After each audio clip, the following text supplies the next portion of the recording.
Hello, everybody. Welcome to Geezerology. This is our fourth visit with YouTube, our second with Bob Dylan.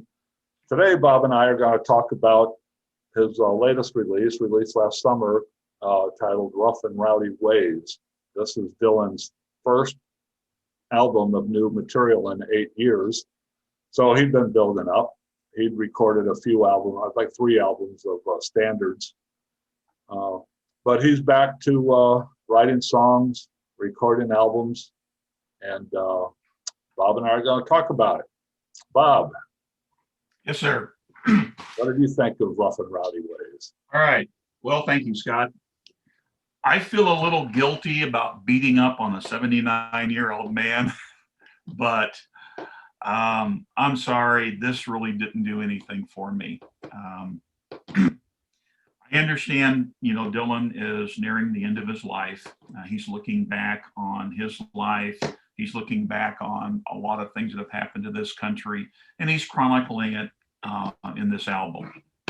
And I understand that. I understand wanting to do that. My big problem with the album is the music that's on it. I just found it plain boring. And Dylan's voice, I thought, is shot, and so much of the music, it sounds like it was done to accommodate someone who doesn't have the vocal abilities that he once had. So it's a lot of slow in tempo, kind of monotonous. There are a couple tunes on here that do kind of catch you. Goodbye Jimmy Reed had kind of a nice little blues beat to it, but again, it was a subdued blues beat. Excuse me. And and then the other thing I had, the album that bothered me, it seems to be so negative. And I know a lot of monumental things happened in Dylan's life, some of them good, some of them bad, in terms of what happened to the country. He spends 16 minutes on a song called Murder Most Foul, which centers around the assassination of John Kennedy. And Dylan's obviously got quite a few years on me, but even though I'm younger, I remember the death of John Kennedy, and it was a big blow to the country. But he just seems to me to spend, I don't know, far too much time being negative. And so some of the lyrics on these songs are well written, but musically, I just couldn't listen to it long enough to want to hear what he had to say. Scott? That was short and sweet. Well, I got 2 verbose left. Short and sour, short and sour. Short and sour. I'm going to go back to a phrase that that you pulled out of history, and come at you with, Jane, you ignorant slut. Oh, okay. I would something we got a debate. We have a difference of opinion here. I love this album. Really? I love this album. Yes. Yes. After all of these decades, you still continue to surprise me. I love this album. I thought it was strong from the first track through the last. It just got better and better and better the more it went on.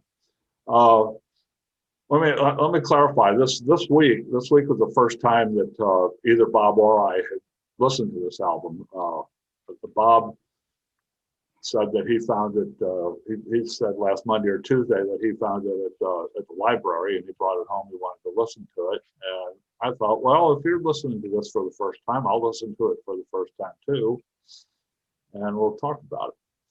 We'll both give our first impressions. My first impression, the first time I listened to this album, was I really like this a lot, and I listened to it 4 or 5, 6 times in the last few days, and every time I listen to it, I like it even more.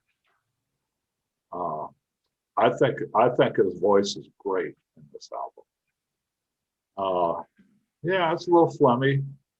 It sounds like a man who never had a strong voice to begin with, and after about 5 decades of using it. It's not as not as strong as it used to be, but it's a little gravelly, it's a little flummy, but I think it works beautifully in this context.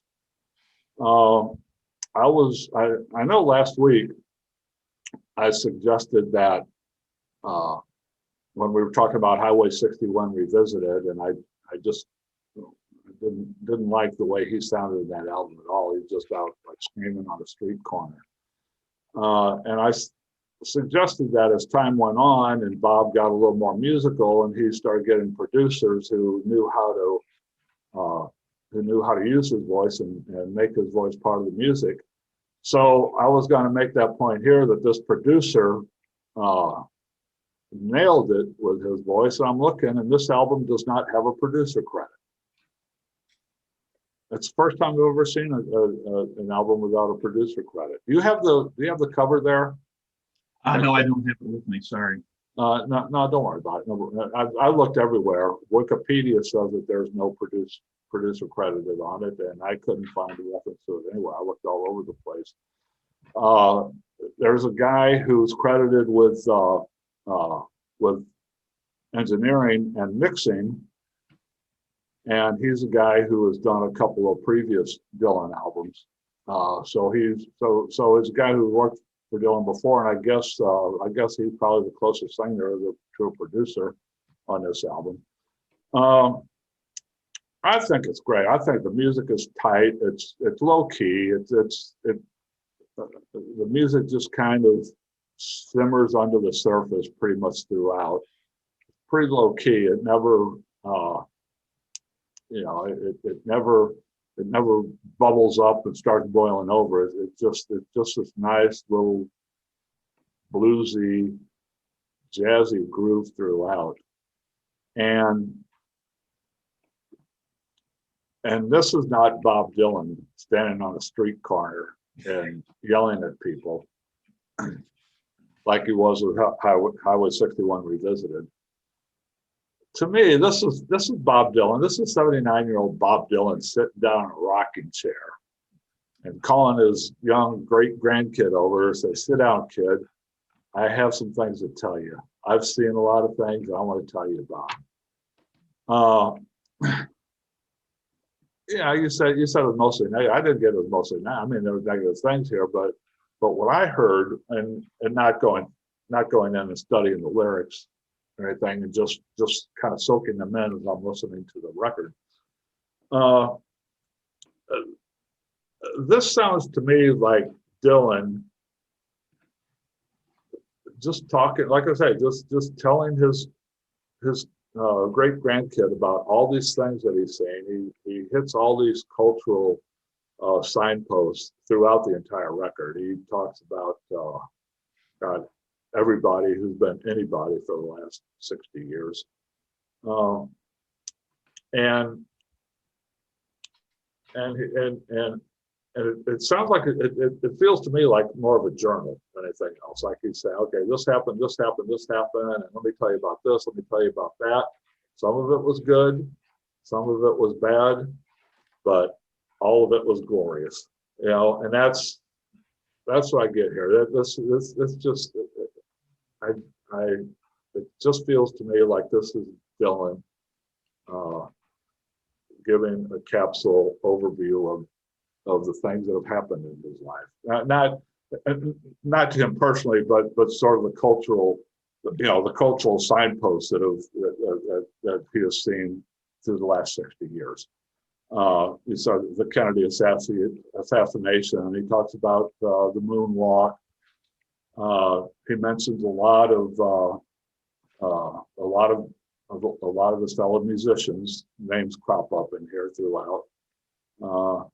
In the opening track, "I Contain Multitudes," I even caught a reference to "All the Young Dudes" in there, which is a David Bowie, about the Hoople thing. And you hear that if you listen to that. Like I said, I didn't listen to the lyrics closely or study them, but I would just soak them in. And every time I listen to it, I hear a couple more of those little references pop up in the lyrics. The first half of this album, time-wise, this is a 70-minute album. and 10 tracks on the album. The first 7 tracks take up about 36, 37 minutes. The last 3 tracks are pretty much the second half. They're about 35 minutes, 17, 26, 30, yeah, 35. Yeah, it's pretty much 35, 35 between the first 7 and last 3. There are a few highlights of the first 7. I like False Prophet. I like that song a lot. The one no one stands out to me is I've made up my mind to give myself to you. Goodbye, Jimmy Reed is a burner. I like that song. But all of that is leading up, as good as that first half of that album is, that's just a warm up to these last 3 tracks. Crossing the Rubicon, Key West, and Murder Most Foul. I love the last half of this album. All three of those tracks are just, they kill me. Key West is my first listen through when this song came on. I thought, well, this is kind of silly, kind of juvenile. It's like, he maybe visited Key West, Florida a couple times, and now he's writing this song about how much he loves Key West. I thought that was kind of silly. But as I listened to it more, that song really grew on me fast, and I love it. And it's just, the music is just all under the surface. There's not a whole lot of changes within the track. A 7-minute track, Crossing the Rubicon, 9.5-minute track, Key West, 17-minute track, Murder Most Foul. Musically, it's just Dylan croaking his way through some things that he loves, some things that he doesn't love, but a lot of things that made an impression on him. Not a whole lot of variety in within these tracks. I mean, it's just basically a groove that he just croaks over and says his piece over, but it works really, really well. Key West there's this accordion running through it. It almost sounds more like a song about New Orleans than it does about Key West, but it really works here. I love it. And Murder Most Foul with Fiona Apple just doing a nice little piano run, a little tinkering on the piano and doing these piano runs. It's just great. I love it. I love it. I don't know a whole lot about Dylan. He's had this is his 39th studio album. I believe that number sticks in my mind. I've listened to front to back maybe half a dozen of them over the years. The only one of those half a dozen I've listened to that I didn't like was Highway 61 Revisited. But out of the 5 or 6 other ones that I've listened to that I like, this one is right up there as good as anything I've ever heard from him. And it makes me want to go back. Apparently he had a run of albums back around the turn of the century, from the late 90s to the early 2000s, where he did 3 or 4 albums that people talk about a lot and I hear about a lot. And at some point I'm gonna have to go back and listen to those, because some of the critical reviews I'm reading about this album say that it's as good as those albums. I think Time Out of Mind, Modern Times. So I don't remember the titles of them. But if this one is being compared to those 3, and I love this album this much, I'm going to go back and listen to those other 3. A+ for me. I love it. C for me. Sorry, earlier this week I had about a 2.5-hour road trip that I had to take. So I took the CDs with me, listened to it all the way up to where I was going and all the way back, and I just could not get into it. And a new song would start, and I just go, is this ever going to end? And then another one would start, and I'd have the same reaction to it. None of the music, like I say, other than Goodbye Jimmy Reed, the music, your description of the music is accurate, but it just didn't do anything for me. I looked at the lyrics. Dylan has got some things that he's trying to say in here, and I understand and appreciate what he's trying to say. You know, 6-decade career, the spokesperson of a generation and all those. So Dylan has seen a lot, and I think he definitely, absolutely has every right to do a commentary on what he's seen and what has happened to this country during his lifetime. I would love to have seen Dylan take a different medium, maybe a book or something like that. But musically, I just don't think he's got it any longer. And, you know, I can't do the things that I used to do when I was younger.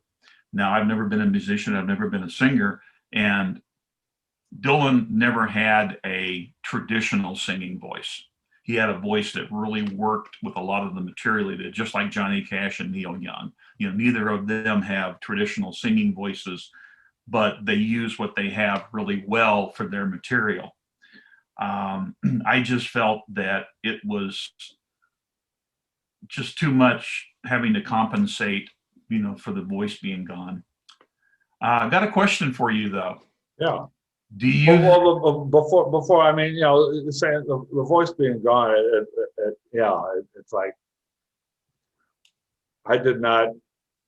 I hated Dylan's voice in the early days. Highway 61 Revisited. It's just, I got that voice. I just hate it. I love this. I think it works great, and the sound of the voice magnifies exactly what the theme and the overriding arc of this album is. It's the grizzled, old, croaky, phlegmy voice talking about all these things that he's seen in his life that he loved, and I just, it just to me, this is Dylan full of joy on this album, the exact opposite of what Highway 61 Revisited was, where he was just angry and pissed off and condescending. This is just the opposite of that. I love it. Okay, what's your question? Did you see Tom Waits in this? No. Really? Because as I was driving and listening to it, it reminded me so much of Tom Waits. And I love Tom Waits' material. I love his songs. I just have a real struggle with his delivery. And that's what I saw here. You know, I saw a Tom Waits thing where I love the songs, a little too negative, a little too obsessed with death in some ways. But as far as the lyrics go, it's some of the most approachable stuff that he's done in a long time. And I give him credit for that.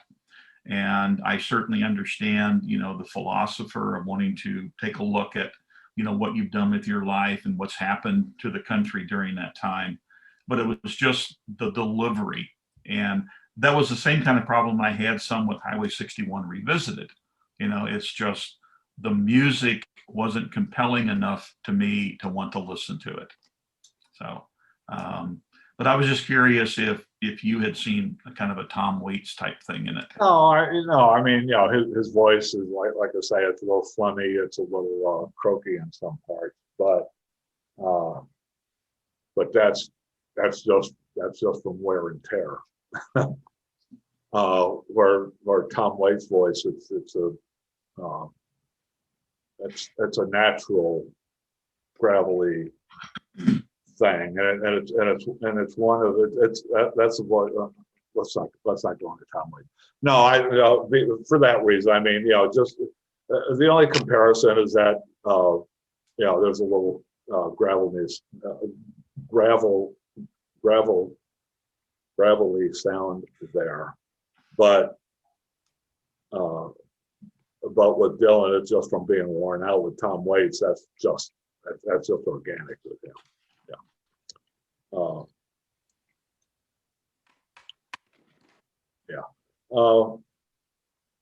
I don't know. I just I'm surprised. I didn't know that you would not just like this album so much. I thought it was great. I thought it was great, and it's going to be in my rotation for a while. I like it. Really? Yes. Yeah. I more power to you. I couldn't get into it. I just couldn't do it. Well, there you go. Maybe soon we'll find an album, a Bob Dylan album that Bob actually likes.